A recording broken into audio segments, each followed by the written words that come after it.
Hello friends, welcome to smart GS academy.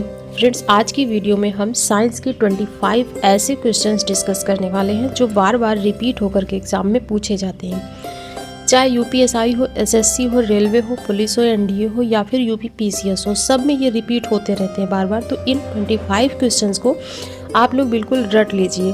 आपके exam में ये ज़रूर देखने को मिलेंगे क्योंकि ये बार बार रिपीट होते हैं। और अंत में एक बोनस रैपिड फायर टेस्ट भी होगा ताकि आपको पता चले कि आपको कितना याद हुआ है। तो चलिए शुरू करते हैं। साइंस के सबसे ज़्यादा पूछे जाने वाले 25 सवाल सिर्फ एग्ज़ाम के पॉइंट ऑफ व्यू से।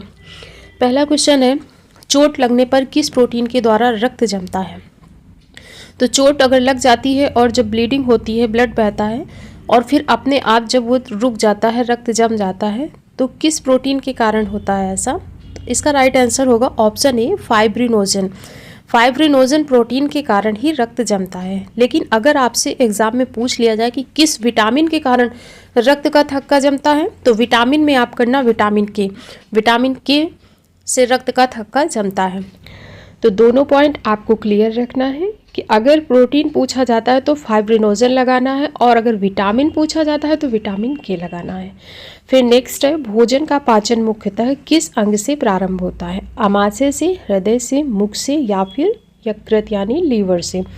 राइट आंसर हो जाएगा इसका ऑप्शन नंबर सी, मुख से।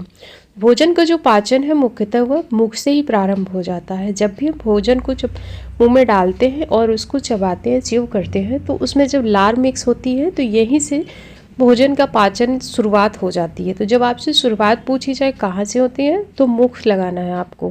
राइट आंसर हो जाएगा ऑप्शन नंबर सी, मुख से प्रारंभ होता है। इसके बाद फिर नेक्स्ट क्वेश्चन है, इंसुलिन का निर्माण मनुष्य के शरीर में इंसुलिन का जो निर्माण है वो कहाँ पर होता है? इंसुलिन का जो निर्माण है वो अग्नाशय में होता है, पैनक्रियाज में। इसे ही पैनक्रियाज बोलते हैं। करेक्ट आंसर क्या हो जाएगा? अग्नाशय हो जाएगा। इंसुलिन का निर्माण कहाँ होता है? अग्नाशय में होता है। इसके बाद फिर नेक्स्ट है कि मनुष्य के शरीर में लाल रक्त कणिकाओं का निर्माण कहाँ होता है? कहाँ पर बनती हैं जो लाल रक्त कणिकाएं होती हैं, जिन्हें हम आरबीसी बोलते हैं? तो आरबीसी का जो निर्माण है वो कहाँ पर होता है? तो अस्थि मज्जा में होता है, यानी बोन मैरो में। करेक्ट आंसर हो जाएगा अस्थि मज्जा।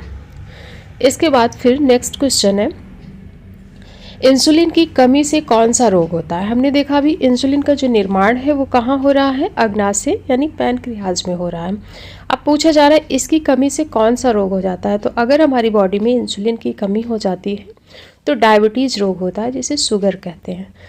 तो अगर डायबिटीज़ रोग हो रहा है तो बॉडी में क्या है? इंसुलिन की कमी है।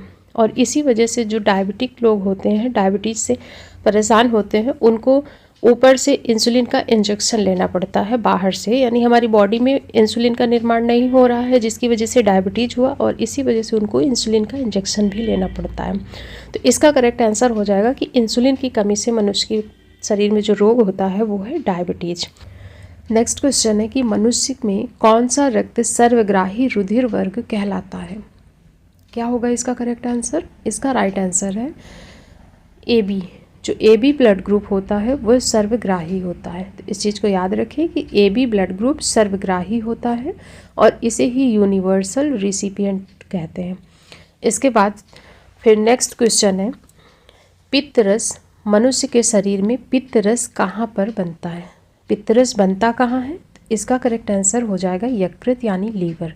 अगर आपसे पूछा जाए कि मनुष्य के शरीर में पित्त रस का निर्माण कहाँ होता है, कहाँ बनता है, तो यकृत में बनता है और ये खाने को डाइजेस्ट करने में हेल्प करता है। और उत्पन्न कहाँ होता है? लीवर में। लेकिन अगर ये पूछा जाए कि पित्त रस स्टोर कहाँ होता है, संग्रहित कहाँ होता है, तो पित्ताशय यानी गाल ब्लैडर लगाना है आपको। पित्ताशय में स्टोर होता है, बनता है लीवर में लेकिन स्टोर कहाँ होता है? पित्ताशय में होता है। तो इस क्वेश्चन का राइट आंसर हो जाएगा यकृत यानी लीवर। इसके बाद नेक्स्ट क्वेश्चन है कि मनुष्य में कौन सा रक्त सर्वदाता रुधिर वर्ग कहलाता है? अभी हमने देखा सर्वग्राही कौन सा है? ए बी है। और सर्वदाता जब पूछा जाए तो ब्लड ग्रुप जो ओ होता है वो सर्वदाता होता है, वो किसी को भी ब्लड डोनेट कर सकता है। इसे ही यूनिवर्सल ब्लड डोनर कहते हैं। तो जो ओ वर्ग है, ओ वर्ग क्या है? सर्वदाता है। इसके बाद फिर अगला क्वेश्चन है कि मानव के शरीर में जल की मात्रा कितनी पाई जाती है? मनुष्य के शरीर में जल की मात्रा कितनी पाई जाती है? तो जल की मात्रा पाई जाती है 80%। करेक्ट आंसर हो जाएगा 80%। और जो जल होता है इसका केमिकल फार्मूला क्या होता है? तो H2O होता है, यह भी याद रखें। इसके बाद फिर नेक्स्ट क्वेश्चन है कि मानव शरीर में पाचन मुख्यतः कहाँ पर होता है? मानव शरीर में जो पाचन की क्रिया है वह कहाँ पर होती है मुख्यतः? तो छोटी आंत होगा। इसके पहले हमने देखा कि पाचन की क्रिया की शुरुआत कहाँ से होती है, जो कि है मुख से। लेकिन जब पूछा जाए कि मानव के शरीर में मुख्यतः पाचन होता कहाँ पर है, तो वो हो जाएगा छोटी आंत में। अगर आपसे पूछा जाए जल अवशोषण कहाँ होता है, तब बड़ी आंत लगाना है। बड़ी आंत में जल का अवशोषण होता है और छोटी आंत में जो पाचन है, मुख्यतः पाचन की क्रिया छोटी आंत पर होती है। इसका राइट आंसर हो जाएगा छोटी आंत। ये आप देख सकते हैं, ये है छोटी आंत और ये है बड़ी आंत।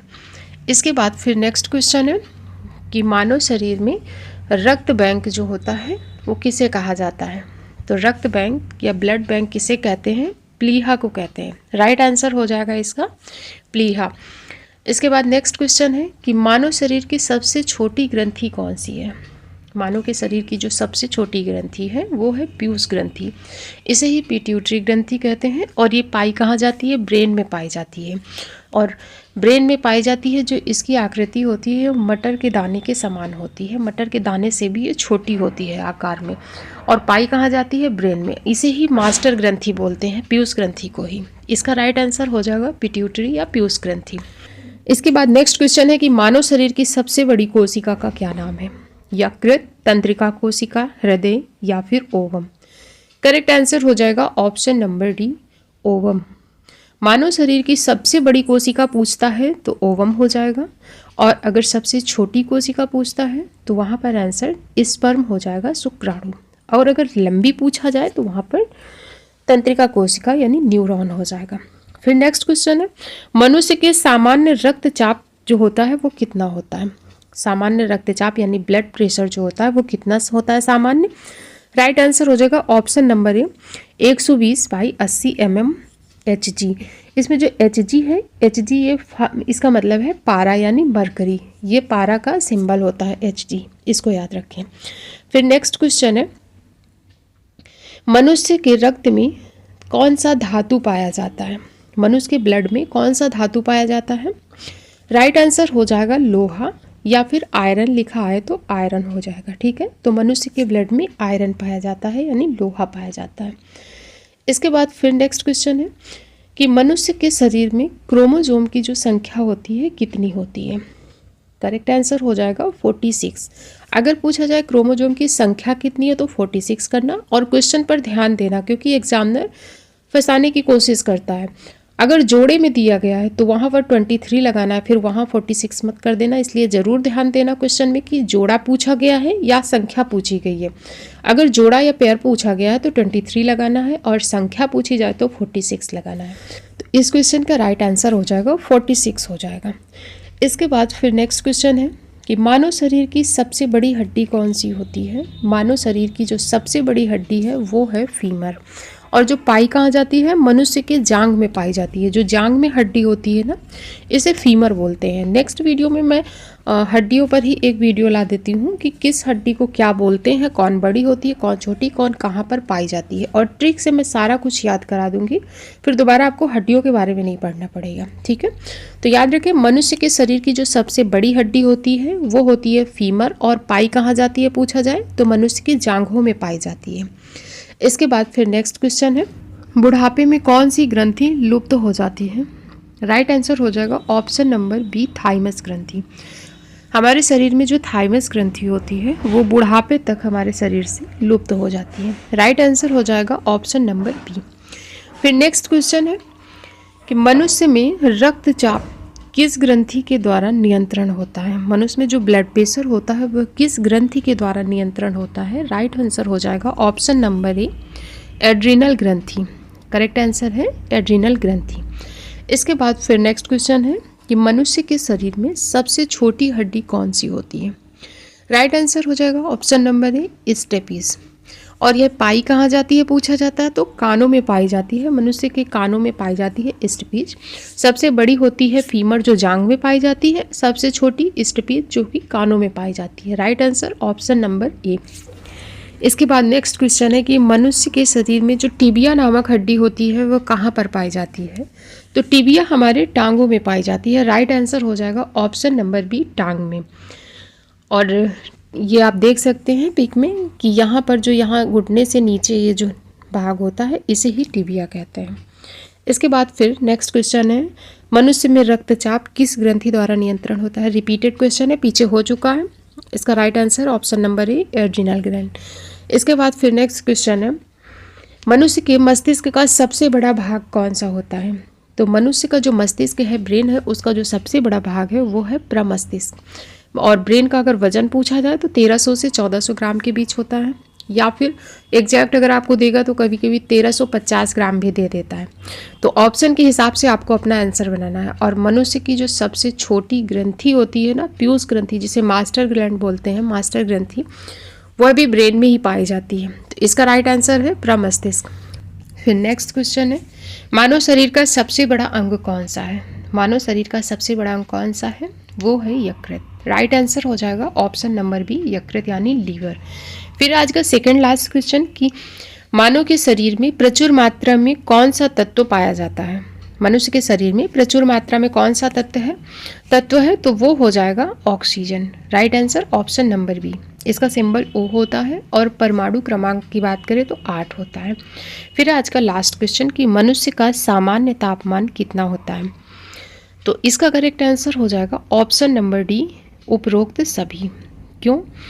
क्योंकि फ़ारेनहाइट में अगर पूछेगा तो होता है 98.6 फ़ारेनहाइट, वहीं अगर सेल्सियस में पूछता है तो हो जाएगा 37, और अगर केल्विन में पूछता है तो हो जाएगा कितना, 310 केल्विन। तो तीनों ही वैल्यू सही हैं, इसलिए उपरोक्त सभी इसका राइट आंसर होगा। और एक क्वेश्चन पूछा जाता है कि ऐसा टेम्परेचर जहाँ पर फ़ारेनहाइट और सेल्सियस की जो वैल्यू होती है इक्वल होती है, तो वो है -40 डिग्री सेल्सियस। ठीक है, -40 डिग्री पर टेम्परेचर में दोनों की ही वैल्यू इक्वल होती है। तो ये क्वेश्चन पूछा गया है कई बार, इसको भी आप लोग याद रखें। ठीक है, तो इस क्वेश्चन का राइट आंसर क्या है, ऑप्शन नंबर डी, उपरोक्त सभी। और इसी के साथ 25 क्वेश्चन हमने कंप्लीट कर लिए हैं। वीडियो आपको कैसा लगा कमेंट करके ज़रूर बताएं। अगर आपके लिए हेल्पफुल है कमेंट करके ज़रूर बताएं, और नेक्स्ट वीडियो आप किस टॉपिक पर चाहते हैं ये भी कमेंट करें, जिससे कि मैं उसी टॉपिक पर वीडियो बना सकूँ। मिलते हैं नेक्स्ट वीडियो में। Thank you.